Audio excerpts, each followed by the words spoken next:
Don't try to copy other people unless what they're doing really resonates with who you are inside. If you try to be somebody else on social media, then the message for your book will not come through. You wrote this book for reasons and suffer on the weekends and at nights and spend God knows how many hours writing and making it good. And you did that. There's a fire or passion that drove you there. Have that come out.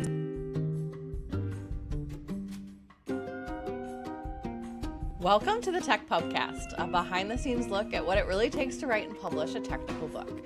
I'm your host, Jess Haberman, literary agent, publishing consultant, and former acquisitions editor with nearly 20 years of experience publishing books. Today, I'm thrilled to welcome Hala Nelson to the podcast. Hi, Hala. Want to share a brief introduction? Hi, Jess. How are you? Great. Yeah. All right, so I'm Hala Nelson. I am a math professor by training and by profession.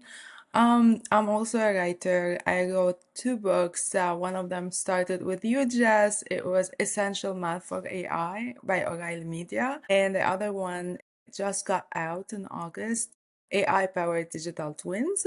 And I'm also in the industry in the sense that I did not only write a book on digital twins, I'm building actual digital twins of the organization for security and for management. And I'm also building data centers overseas. So I am in the AI industry, not only from the theoretical, the mathematics, but all the way down to the infrastructure, the energy infrastructure and the data centers and everything that goes in between. And this is how I always wanted to be.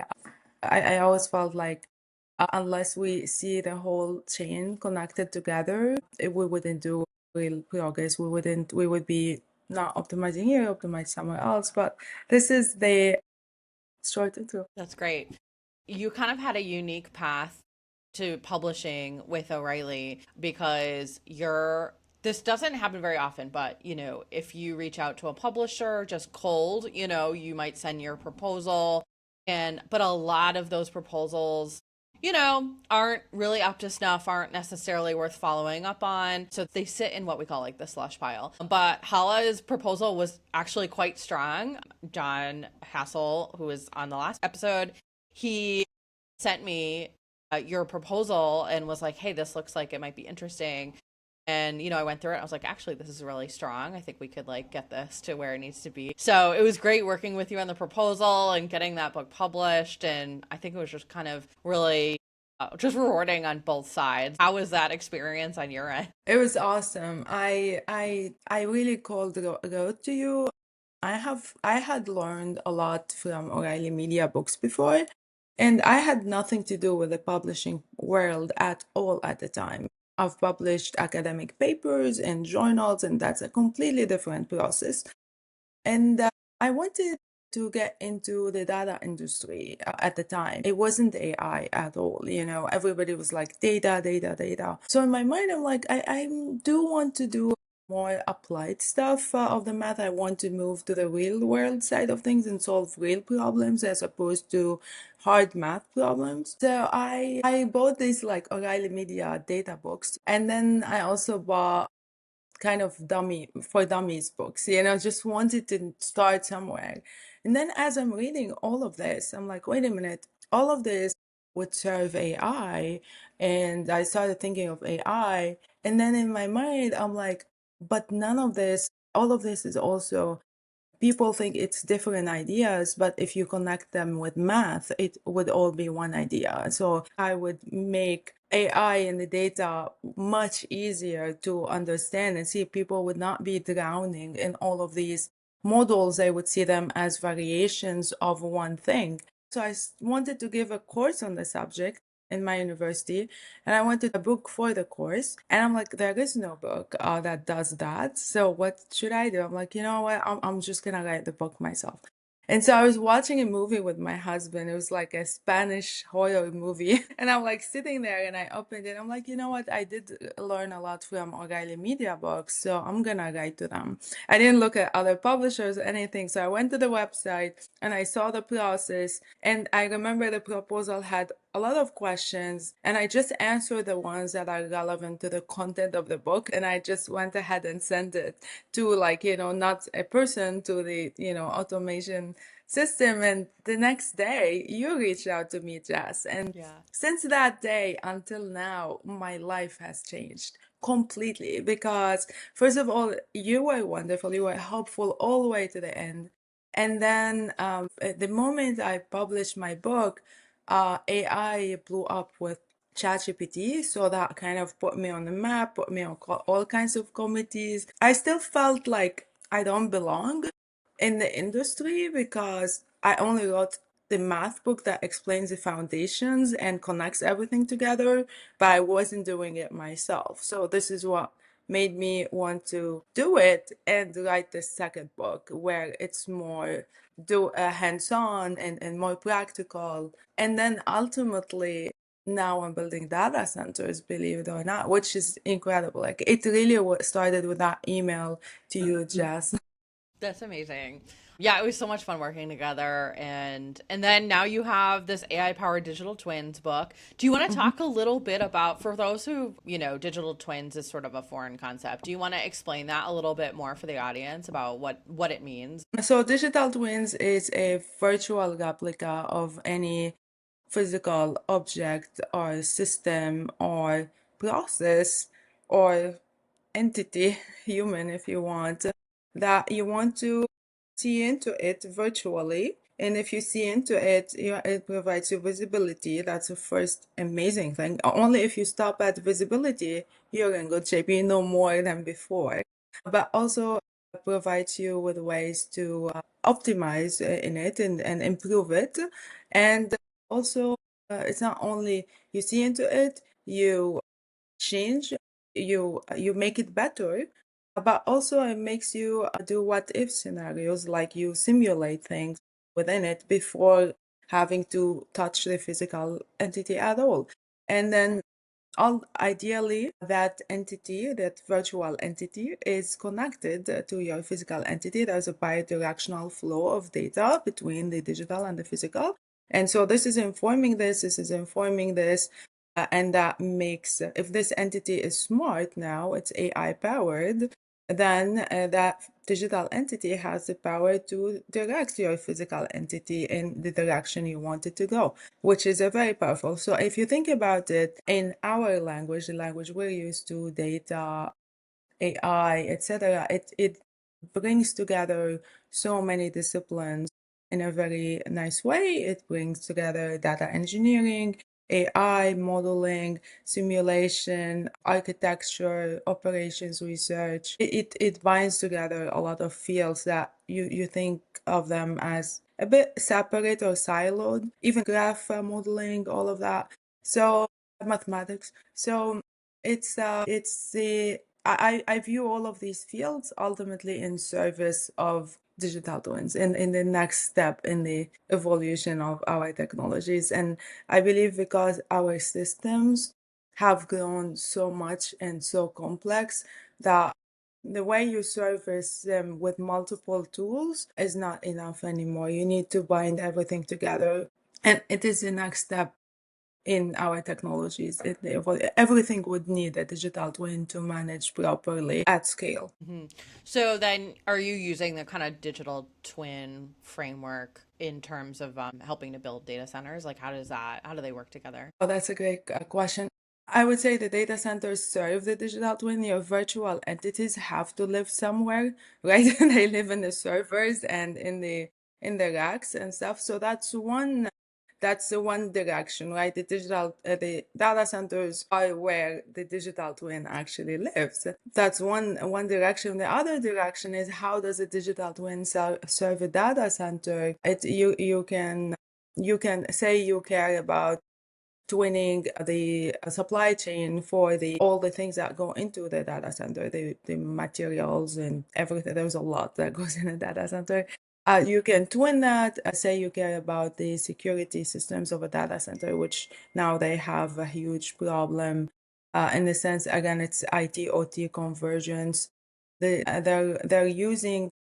blending a lot of systems to make things more efficient, but they're not securing them properly. But then you need a digital twin to see into what goes into this, what's the best way to combine them, where's the vulnerabilities. Again, if these systems were small, you can do that with anything, but because they're very complex and they're very big, you do need the computational capacity that a digital twin is able to give you. But the thing about digital twin is it first starts with seeing what's in the system, like having visibility, and then building intelligence and computational capacity on top of that. So once you know what's going on and how they connect to each other, you can start making computing and making things better. So the service to the data center industry is, I'd say, both ways. Yeah, interesting. I mean, I hear a lot about data centers more from like the political end of things and more critical in terms of especially like energy use and sort of its effect on the people who live around those data centers. Do you hear that same kind of like critical voice? Like how do you think about Yes. the kind of controversy around building data Yes, centers? of course. And I love that. And I think we should all be talking a lot more about that because then we spread what's true, what's not true, what's being fixed, what's necessary. In terms of energy consumption, it's massive. It's like a small data center can consume as 750,000 houses. Like it's a city. It's in terms of water consumption, it's more like in the past. Yes, it was like that, but now they are the liquid cooling architectures and stuff. It's more like a closed system, so the same water gets circulated over and over. So some of these are older concerns and others are correct concerns. In terms of powering data centers, the direction is to head toward clean energy, and the reason is obviously, I mean, we've as a humanity, we've been heading toward clean energy. I mean, despite what a lot of people, like the progress is there. And what I would say about data centers is because they need a lot of power, they've fueled a lot of research and innovations and adoption of cleaner technologies, energy technologies that wouldn't have happened had it not been Right. for the compute boom. So Hmm. it fueled something good. And and the new data centers that are being built, they integrate clean energy solutions with ultimately the goal to transition to full clean. So it's by design now, and now there's a massive invest throughout the world in building this compute infrastructure.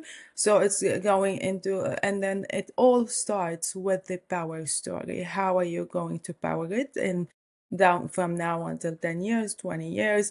And what's that going to, what's the impact? And in most of the data centers are bringing their own power and a lot of it is clean. So this is the conversation that is happening now. So it's not like we're taking it from somebody, but Hmm. no, we're coming and bringing the power, and it's by design integrated with clean energy. In terms of like proximity to cities and all of this, again, it goes into the engineering, and you have, I mean, to get to the level where you're actually building years ahead of time, you're planning and prepping with the city and all of that. So there is there's a lot goes into it. In the conversation about the energy, a lot of people thinks it's only from the left. It's actually from the left and the right. Sure. So they're both are like, no, no, no, let's stop all of this. But once we have the conversation of exactly what these people building this data center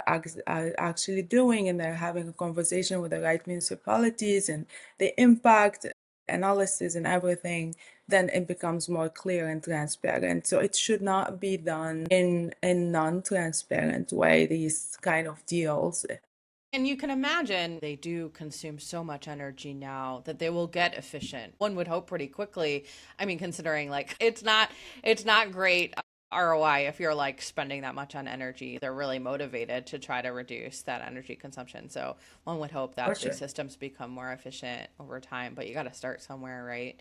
I couldn't resist getting into data centers because I don't talk to many people who know that much about them. So this Yeah, is very and the exciting. other thing about what you said in efficiency, like before, like the average was in terms of efficiency, how much of this energy is going to cooling and other stuff, and how much of that energy is going to actual IT compute. Right.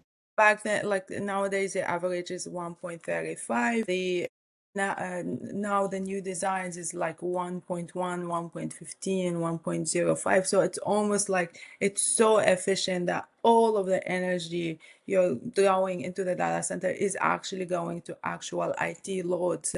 And these IT loads are serving a lot of things, which could be actually computing. Say they're making the supply chain more efficient, less trucks on the road, less planes in the sky, less energy consumption in some other way. So if you sit down and you do the math and you're bringing your own energy, and that energy is a lot of it is clean energy, then you I'm not saying it's perfect, and I'm not saying we don't have to worry. I'm saying that these conversations and these innovations are happening because of the boom in the Mm-hmm. compute.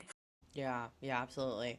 Love it. Well, let's go back to your books. You know, you've published your first book and then it was probably a couple years until your second book came out. Like what was it like, from writing your second book after kind of what you had learned with your first? Was it easier? Was it very different? I mean, you work with two different publishers as well. Wiley published your second Yeah. book. I'd love to hear a little bit like a comparison between the two experiences. Yeah, well, I did make a mistake.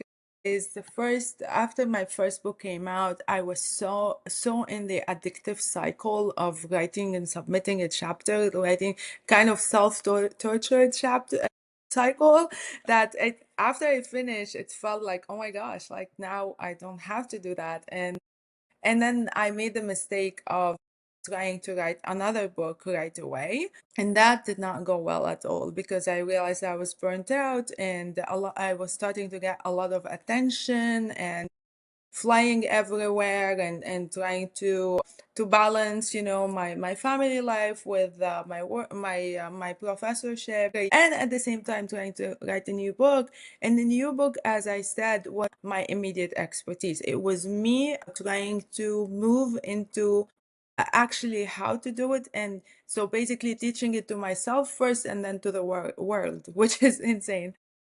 So that was not a good idea. And in the way I wanted to write that book is because it's all one interconnected body, is I was working on all chapters at the same time, because I could not work on one and then the next and next, because then I would have to change a lot in the others. It's one system. So I was writing here and then here and here at the same time. That did not work with the publisher I was working with at the time. They did not like that there were no submissions.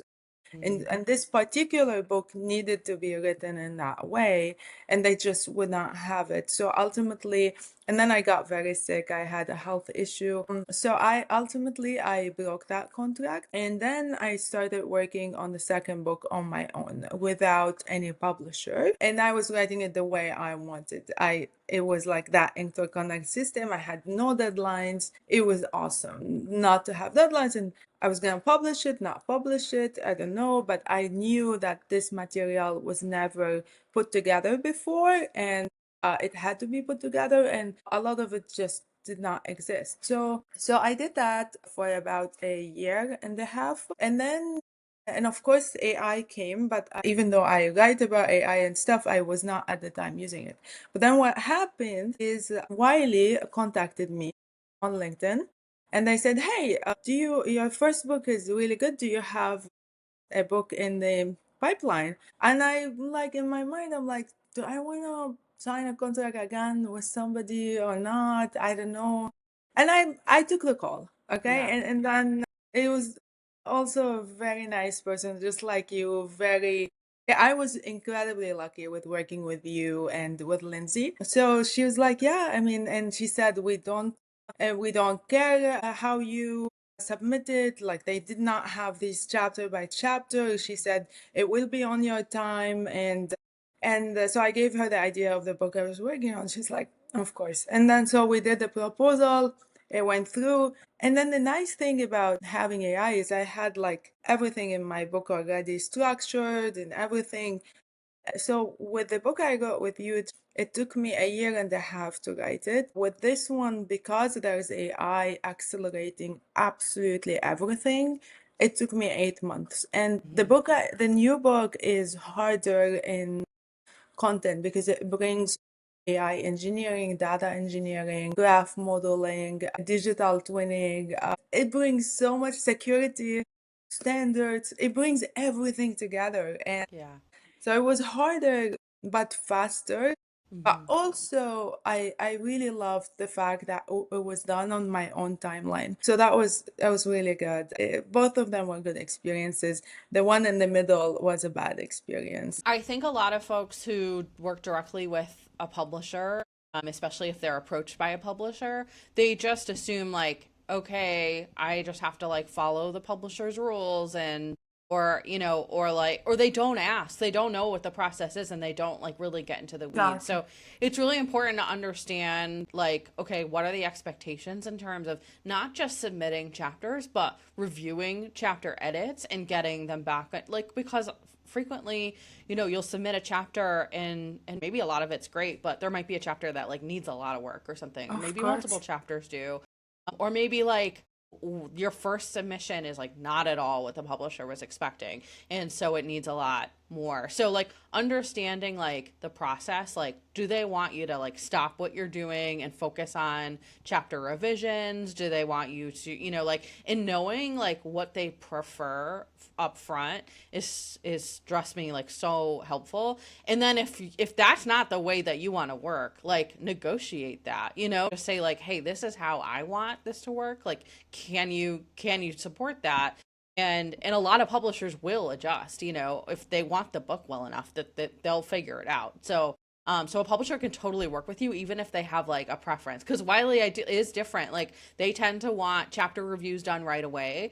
But yeah, if you have a conversation with them early on about like how you really, what process really works for you given the book that you're trying to write, they can be flexible. So yeah, it's a good tip for folks who are negotiating book contracts for the first time. Exactly. And you brought up the chapter reviews, which are so important. I mean, really take these reviews really seriously, whether it's from your peers reviewing your book or from the publisher and their sources. The book really it becomes pristine and it becomes clean when other people other than yourself take a fresh look at it with fresh eyes, with their own expertise they bring into it. So when I first sent the second book to my reviewers, I got an email from one of them, and it was such a good email. He was like, "This is a really good and deep book and technically amazing." He said, "But right in the beginning, I want to know why I'm reading this. Why?" And I thought I had put why, but Mm-hmm. no, it did not come through for and then to have somebody else like look at your book. And then I sat there and I thought about it. I was like, well, what would happen without digital twins? So I kind of did research on stories where like planes wouldn't have fallen from the sky had there been a digital twin connecting the systems from the sensory to the compute to the pilot training to the governance structure at Boeing actually. So that was like, oh my gosh. And also when Texas froze and 220 people died, I'm like, oh my gosh, that is. And then also organizations like duplicating their work across departments, that's like billions of dollars of loss.